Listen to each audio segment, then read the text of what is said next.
Ride Along sucked. Yeah, I'm going to start my video out that way. This was one of those films that I had no real expectations for. When I first saw the trailer, it didn't really appeal to me very much. Even though I do like Kevin Hart and Ice Cube, nothing about the trailer seemed notably funny. And it was one of those films that the distributors chose to push really hard, so every time I'd go see a movie at the theaters, they'd show that same fucking trailer over and over again. Much like I, Frankenstein, I got sick and tired of hearing about this film long before it was even released.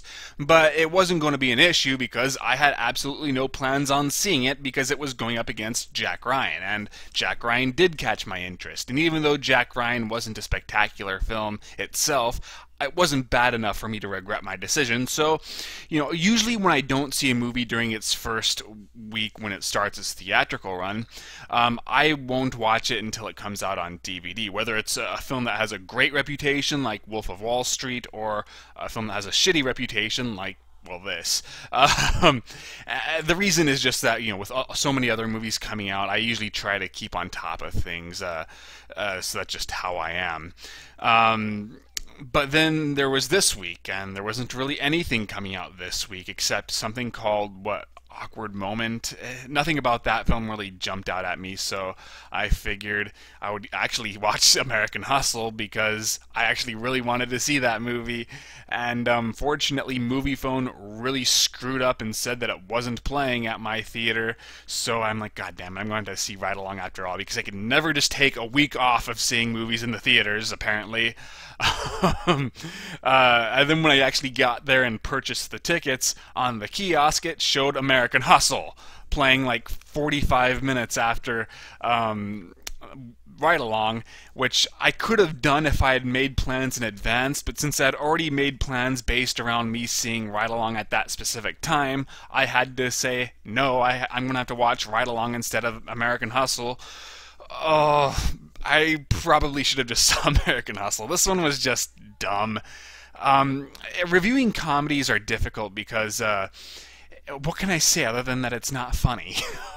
Well, I guess I'll try to make a real review out of this. Story-wise, it's just very generic, very conventional. If you've seen any buddy cop movie, even though technically this isn't a buddy cop movie, but it's the same formula, then you've seen what goes on in Ride Along. You have a stupid, inexperienced cop, even though, yes, technically in this movie he's not yet a cop, put up against this, experienced but kind of cop on the edge type character. And, it's sort of like The Heat if Melissa McCarthy was shown to be a total doofus and wasn't good at her job. That's pretty much the exact same story here. All the cliches occurred, they deal with, meddling from the higher ups. The boss just wants to take them off the case, so they have to kind of, freelance it so they don't get caught, while they're trying to catch this bad guy. And they always have to do things that they really probably should be arrested for. It's kind of scary how easily Ice Cube's willing to steal people's cars for prolonged periods of time and destroy them in the process. Yeah, all he gets is a slap on the hand. But for me, what really stood out about how stupid this movie was is, even though it's cliched, it's stupidly cliched. So, for example, and I'm going to be spoiling the shit out of this, when you first meet Ice Cube's character's partners, one played by John Leguizamo, I'm like, okay, one of them's probably going to die, and the other one's going to be corrupt, and the one that's going to be a dirty cop is definitely going to be John Leguizamo. But then maybe the other guy will be corrupt too, so either way, he's either going to be dirty or he's going to die, whereas John Leguizamo is definitely going to turn out to be a bad guy. Well, I'm not wrong.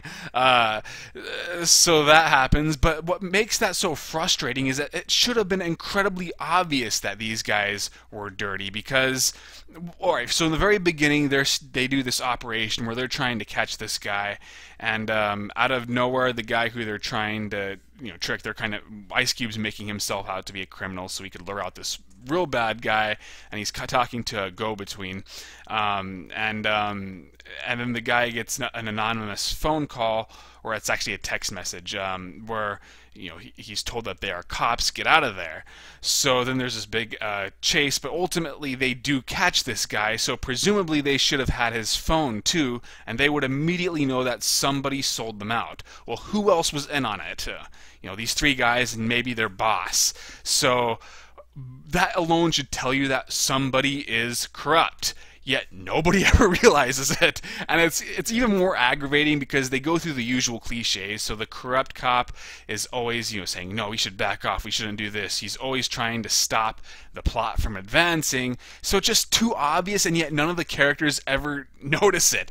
And that's just so freaking annoying, especially with Ice Cube's character, because he's supposed to be really paranoid. He doesn't trust anybody, and it's obvious he doesn't even trust these two guys because he doesn't let them in on his plans. So that stuff really got on my nerves, and there's this whole thing where Kevin Hart's character, he's a major gamer, and I actually liked how they did that at first, how it's almost treated as a way for him to escape because he's kind of a weak-willed person. He's not really good at anything. Nobody truly takes him seriously except his girlfriend, so that's why he spends so much time gaming, and I can actually kind of relate to that to an extent. Well, then it turns into flat-out psychosis during the finale, where he's presuming that because certain things happen in a video game that's going to happen in real life. It's too far. It's just too stupid. He's saying, okay, well, in the game they always drop ammo on the ground, and so he goes on the ground in the middle of a gunfire, and he's trying to find ammo, and he ultimately does find it. So that kind of stuff just was aggravating. But when you discuss a story and the plot and the many holes that come with it, because make no mistake, there's a lot of things that just don't make sense. The whole thing where the main villain, nobody's ever seen his face, and that's how he's so successful, because nobody really knows who he is. The problem with that whole idea is all it takes is some asshole to pretend to be this person, and nobody's going to know. So that kind of stuff got on my nerves. But once again, when discussing story and plot development, it doesn't really matter when reviewing a comedy, because if the movie made me laugh, I wouldn't have cared at how stupid the story was and how cliched it was.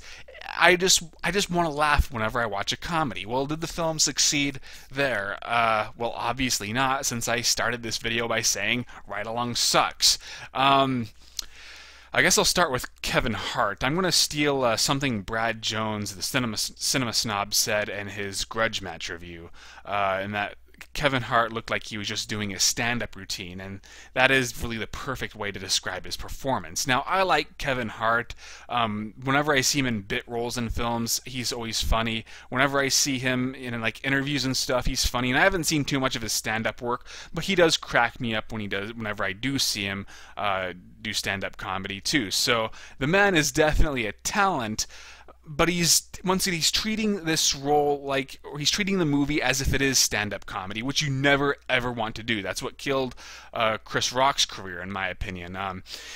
If you try to do that, you're just going to make your entire performance seem incredibly phony and forced and desperate. Whereas if you tried to do stand-up comedy, like you do comedy, for a film, you're going to come across as kind of boring, because in film you have to be a little bit more subtle. You have to be a little bit more believable. Whereas with stand-up comedy, it's much like Broadway or any kind of form of theater. You have to be kind of over the top and out there, and so it works in that medium, but it doesn't work here. And most of the time, Kevin Hart's really trying, bless him, but his performance reminded me of Tracy Morgan in Cop Out. It's just too over the top, too obnoxious, and the character is too freaking stupid and annoying to where I never could really sympathize with him. I never liked even watching him. Ice Cube's better, but just because he's playing standard Ice Cube role. I actually do think he's an underrated performer. He does have a good sense of comedic timing, and he is legitimately a decent actor, but he needs the right material, and unfortunately most of the movies he participates in don't give him that, and this is just one of those cases. He gets some really stupid lines like, "You said I'm crazy, but I'm really nuts," and it's like, oh my god, did he seriously just say that? Although I think Kevin Hart got the worst line in the entire movie. what did he say? I'm probably going to be getting this wrong to a point, but he says, Ice Cube says, always do what I say, and he's like, Kevin Hart's like, always, always, not some ways, always. Like, some ways? Say what?